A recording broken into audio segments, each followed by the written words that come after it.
This is a short tutorial on how to write a result for correlation analysis. I have instructed my students to run a basic correlation analysis based on the YouTube tutorial, and I have instructed them to write a report for the results.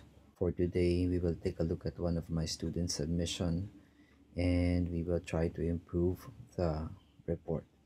First, let's take a look at the tables that my students submitted.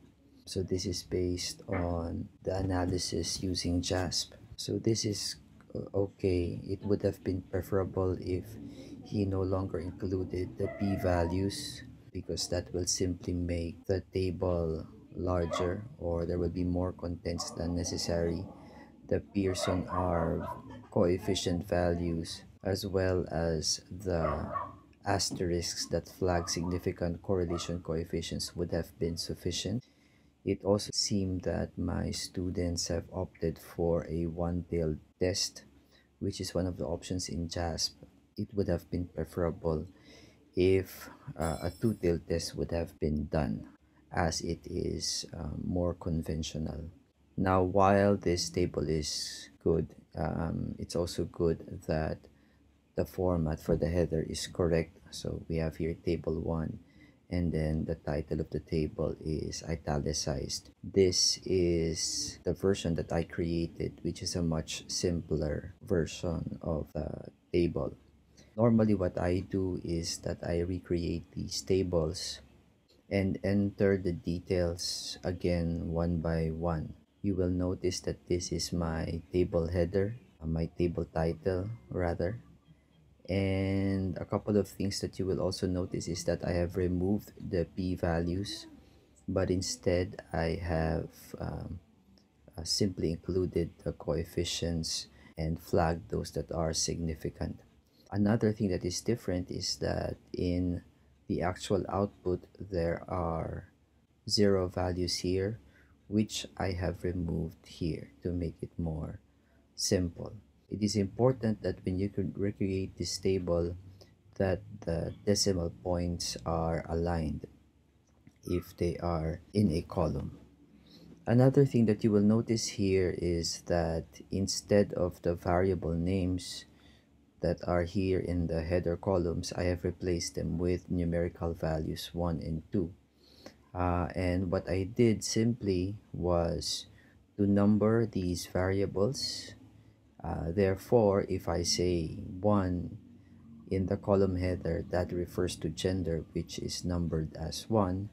And when I say 2, that refers to academic performance, which is numbered as 2. This is important and efficient because sometimes there are more than 3 variables and variable names can be very long, and what that would do is it would expand your table and it will no longer fit your document. So this is an efficient way of maximizing the space in your Word document. You will also notice that the third column is no longer present because the third column is practically useless. So this is a simplified table. And then my student also included the plots simply because in the tutorial I also talked a bit about how to generate plots, but this really is not practical and not necessary. So you can do away with the plots, at least for a correlation output. So my instruction for my students in writing the result is to talk about a couple of things.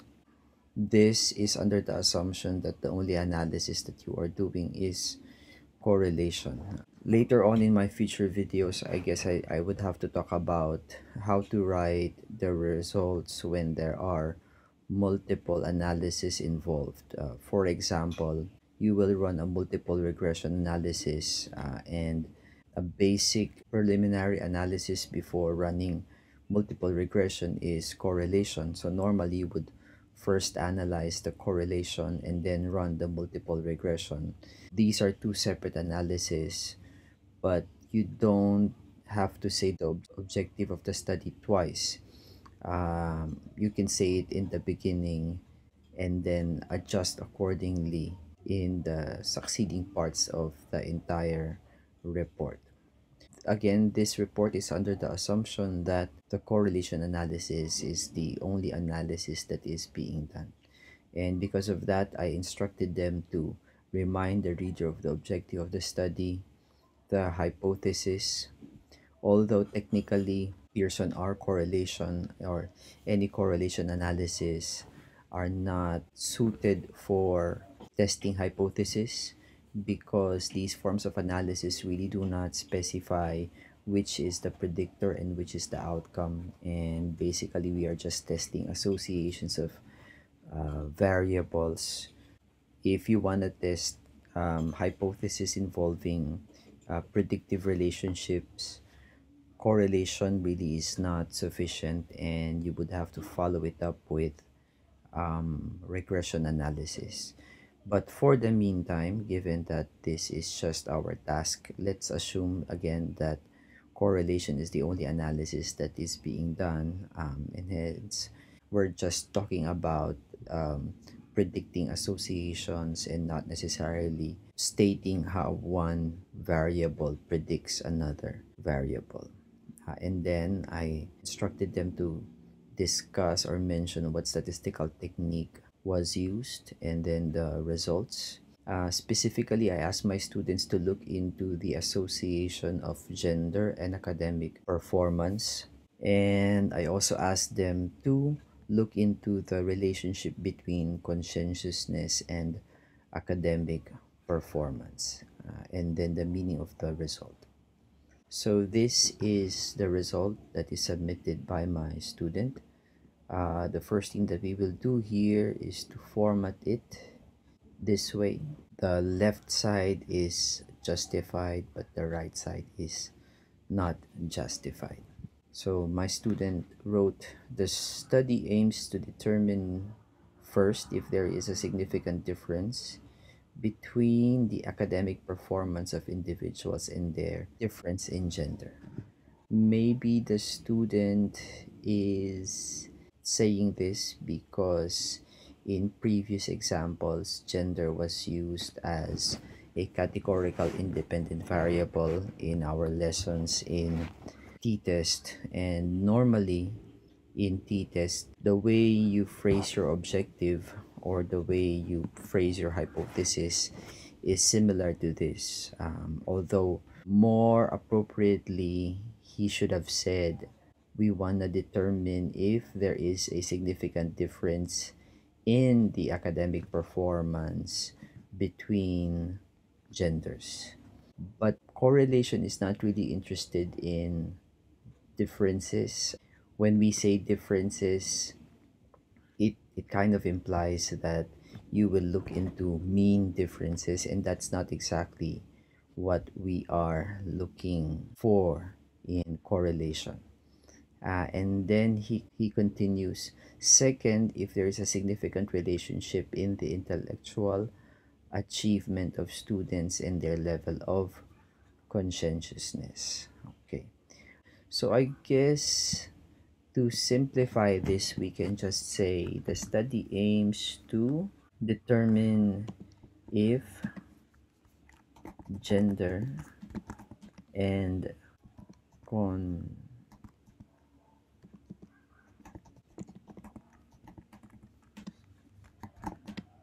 if gender and conscientiousness are associated to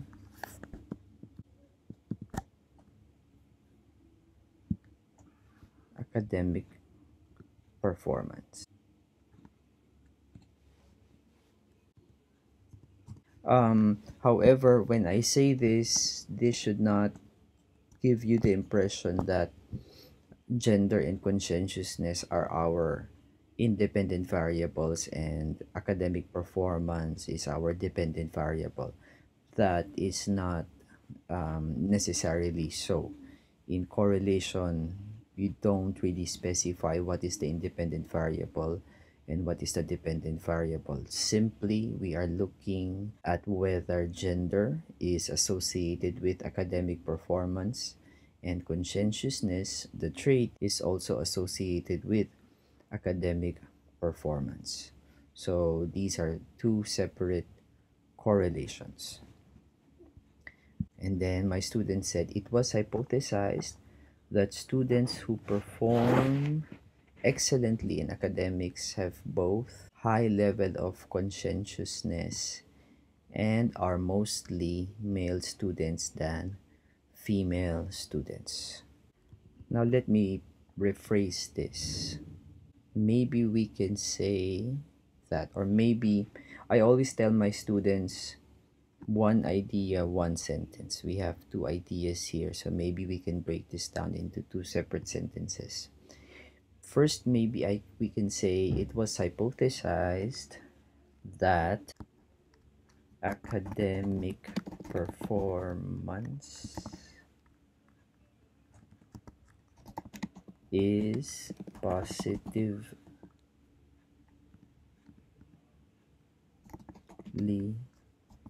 correlated with, sorry, um,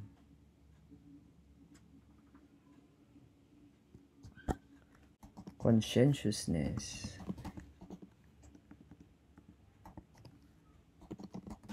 is positively correlated with academic performance. Okay, so this is the first hypothesis. Now, I specifically said that conscientiousness is not necessarily the independent variable and academic performance is the dependent variable. They're not necessarily. However, considering that conscientiousness is a trait, we may think that conscientiousness precedes academic performance, or we may think of conscientiousness as a possible independent variable to academic performance, especially if we are thinking about doing a regression model later on. And so, even if correlation is really not interested in what is the IV and what is the DV, I specifically mentioned conscientiousness first because I think that it is more of a precedent of academic performance and not the other way around. Now, you will notice here that my student wrote, instead of saying academic performance, my student wrote students who performed excellently in academics. And the reason why my student is saying this instead of the actual variable is because in one of our lessons, I told them that at the end of the interpretation, or at the end of the reporting of the results, their interpretation should not always focus on or make mention of the variable, because it would sound as though that they're simply repeating what they have already said here. So I told them, instead of saying the actual name of the variable, talk about what the variable is. However, this particular student forgot that I specified that they should do that only at the end of the paragraph. And so some of my students are doing this now. They are already sort of talking about what the variable means, even at this stage of the write-up. But if you are my student and you are listening to this short demonstration, I do not like when you define the variable at this point. At this point, when you are hypothesizing, when you're talking about the objective of the study, when you are talking about the results, just stick with the actual name of the construct, which in this case is academic performance. So no need to say this. If you want to say this, do that at the last sentence when we give meaning to our result. And then we can say Furthermore, it was also hypothesized that who performs better academically, males or females? At least in our country, I think it's females that are performing better. Well, you should make your hypothesis based on literature. So I'm assuming, let's just assume that I've read literature, and the literature says that females are the ones who are more likely to perform better academically. So I would say, furthermore, it was also hypothesized that females are likely to perform more likely to perform are more likely to have better academic perfor- performance than males.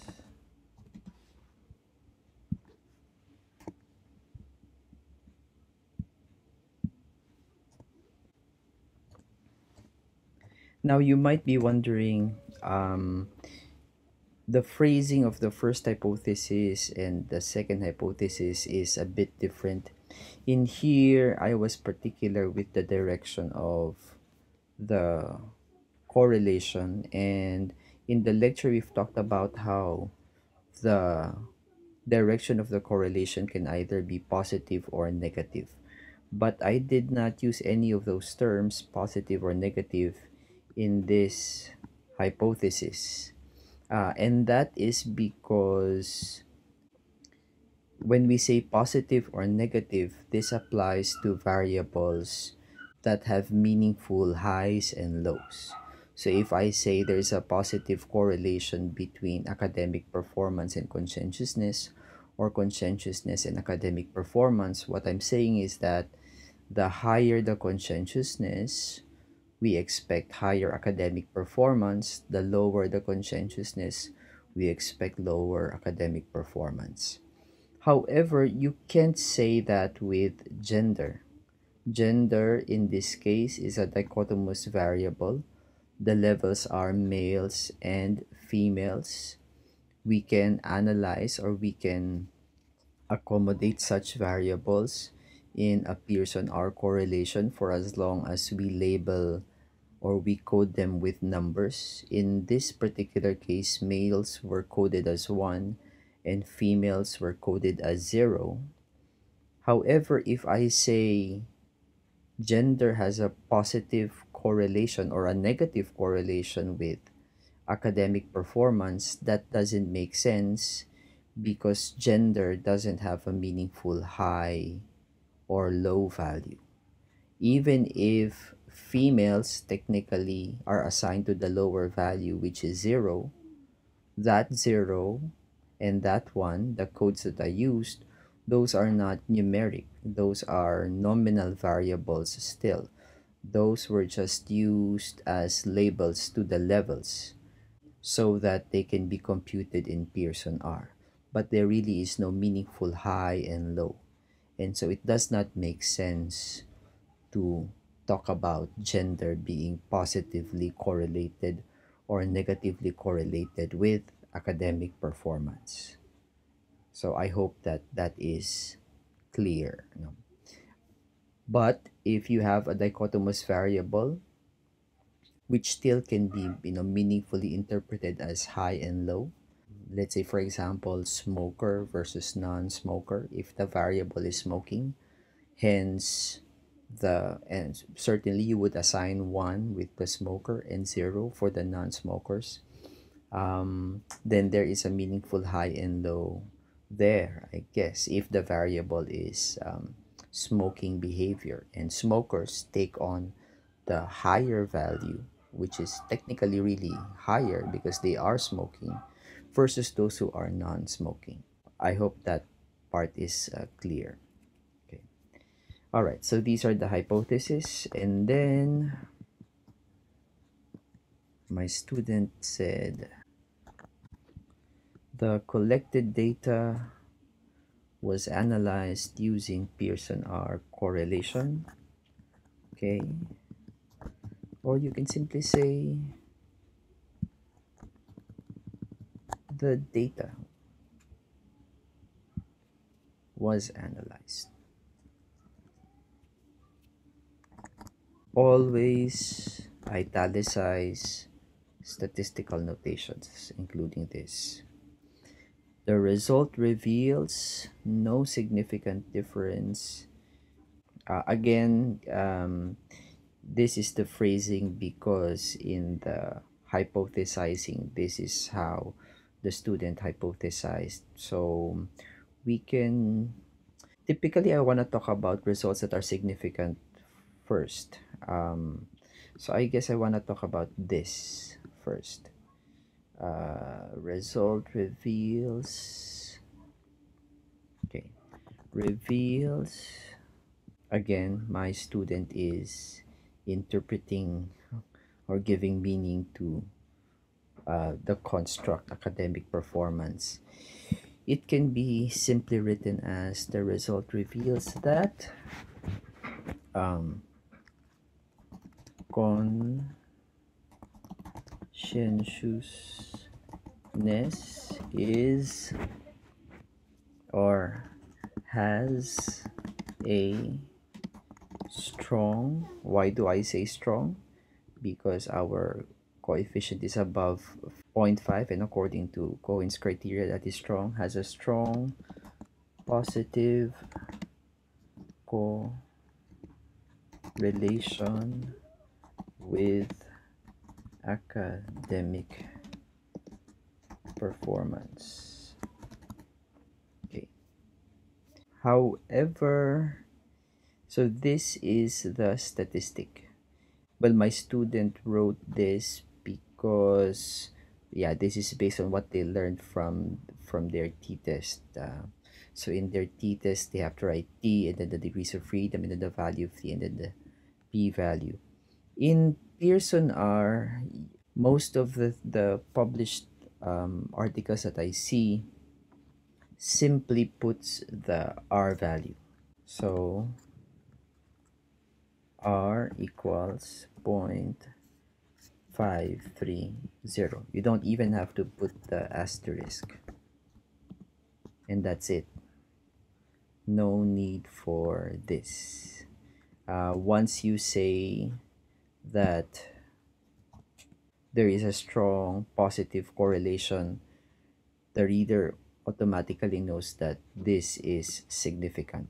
Otherwise, you wouldn't say a strong positive correlation. If this is not significant, you should have said that there is no relationship between the two. And then, what about the results? However, gender is not associated with associated with academic performance.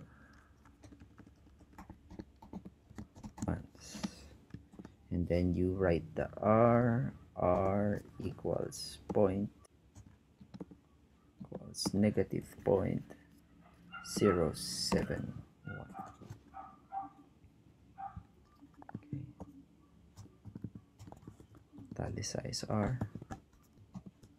However, gender is not associated with academic performance. Okay. Now this is important.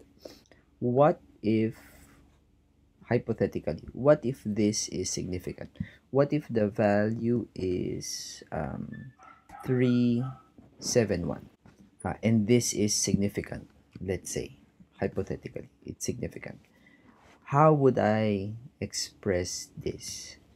I cannot say that gender is negatively correlated with academic performance, even if the sign of the coefficient is negative. How do I interpret this? If The interpretation of this is that, um, let me write it here separately. Females are more likely to have better academic performance than males. But how was I able to say that?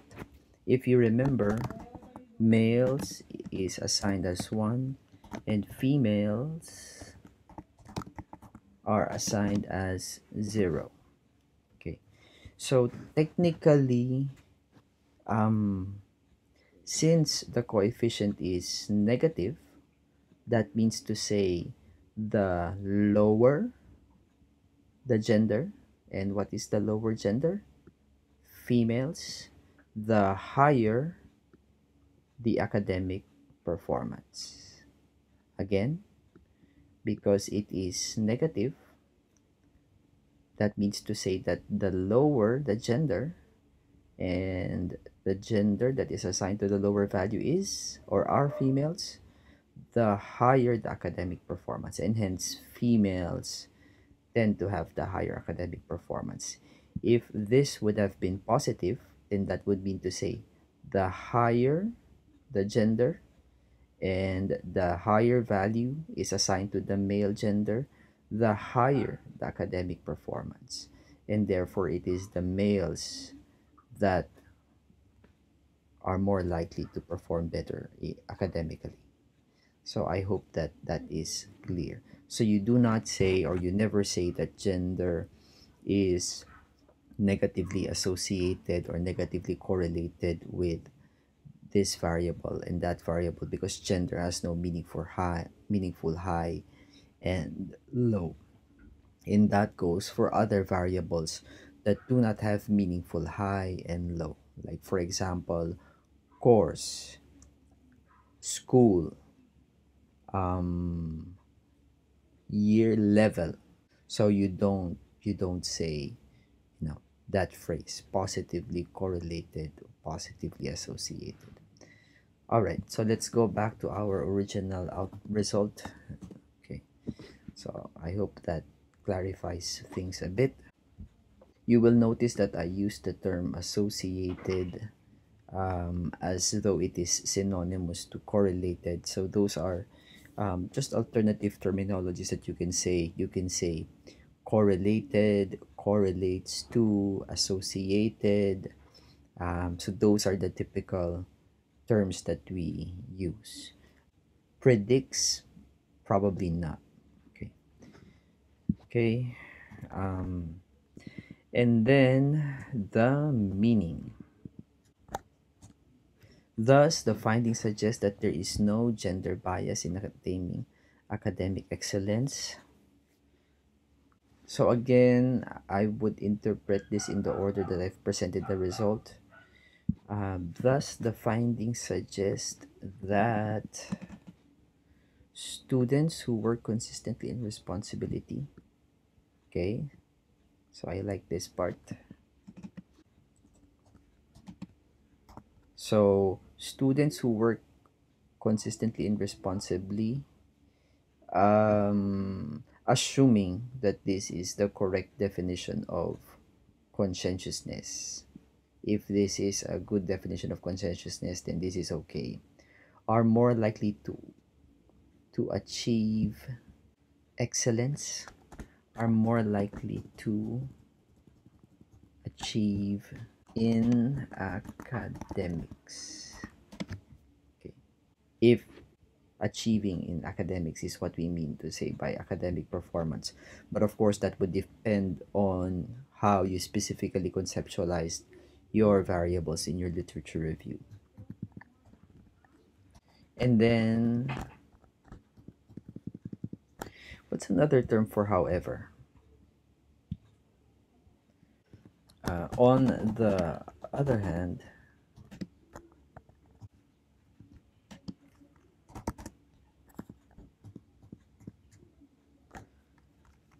males and females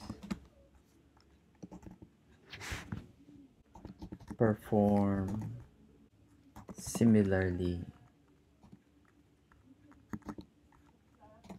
in similarly in terms of academics.